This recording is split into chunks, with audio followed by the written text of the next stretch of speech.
understand how a virus works, forget about the pandemic. Just understanding what a virus is.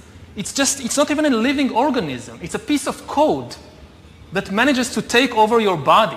How does it work? So complicated. Much easier to believe that there are a bunch of billionaires who created this epidemic in a lab to take over the world. Well, I think maybe in a couple of decades when people look back, the thing they will remember from the COVID crisis is this is the moment when everything went digital. And if this was the moment when everything became monitored, that we agreed to be surveyed all the time, not just in authoritarian regimes, but even in democracies.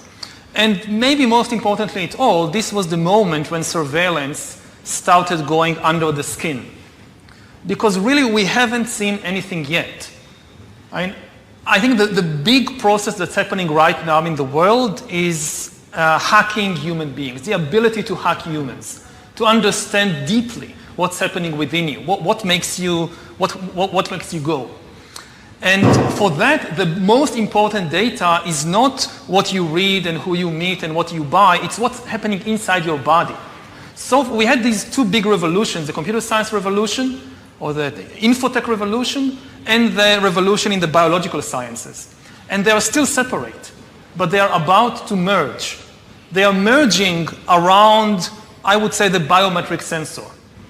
It's the thing, it's the gadget, it's the technology that converts biological data into digital data that can be analyzed by computers. And having the ability to really monitor people under the skin, this is the biggest game changer of all. Because this is the key for getting to know people better than they know themselves. I often give the example from my own personal life that I realized I was gay only when I was 21. And I keep thinking about the time when I was 15, 16, how could I have missed it? Something so important about myself should have been obvious, but I didn't know. Now, today, or in 5 or 10 years, any algorithm of Microsoft or Amazon or the government would be able to know such a thing when I'm 12 or 13, just by monitoring what's happening in my body, what's happening to my eyes when let's say I see a boy and a girl walking on the beach. Where do my eyes focus? So this is the crucial revolution, and COVID is critical because this is what convinces people to accept, to legitimize total biometric surveillance. If we want to stop this epidemic, we need not just to monitor people, we need to monitor what's happening under their skin, their body temperature. Like we walked in here, we had to go through a body temperature test. Even in Israel, it has become a national security issue, right? So again, I'm not against surveillance. It's an important tool, especially to fight epidemics. The question is, again, who is doing it and how? If you give it to the security service to do it, that's extremely dangerous. Yes, now they're using it to see whether you have the coronavirus. But exactly the same technology can determine what you think about the government. Anger is a biological phenomena just like disease. It's not some spiritual thing out there. It's a biological pattern in your body. With this kind of surveillance, you watch the big president, the big leader, gives a speech on television. The television could be monitoring you and knowing whether you're angry or not, just by analyzing the cues, the biological cues coming from your body. So people are now watching us online, all over the world, this conversation.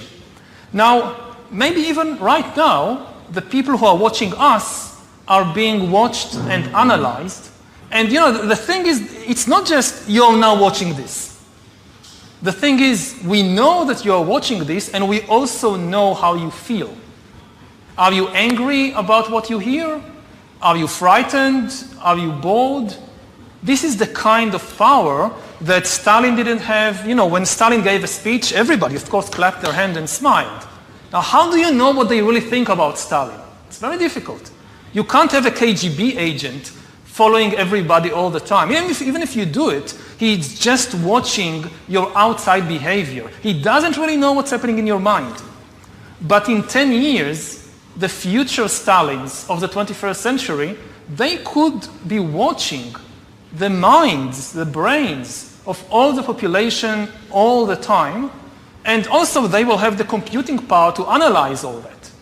It's not just having an agent following everybody all the time. The agent in Stalin's days writes a paper report, and you have these millions of paper reports piling up in Moscow. Somebody needs to read them, to analyze them. That's impossible. Now you don't need human agents. You don't need human analyzers. You just have a lot of sensors and an AI which analyzes it, and that's it. You have the worst totalitarian regime in history. And COVID is important because COVID legitimizes some of the crucial steps, even in democratic countries. Two practical inventions, developments I would like to see as soon as possible is, first of all, an antivirus for the mind, the same way that we have an antivirus for our computers to defend it against hacking and so forth. We need it now for the human mind.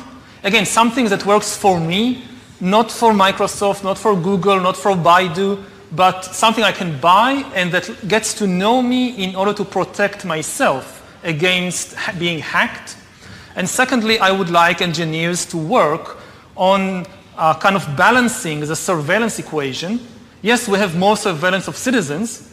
We need more surveillance of the people on top at the same time.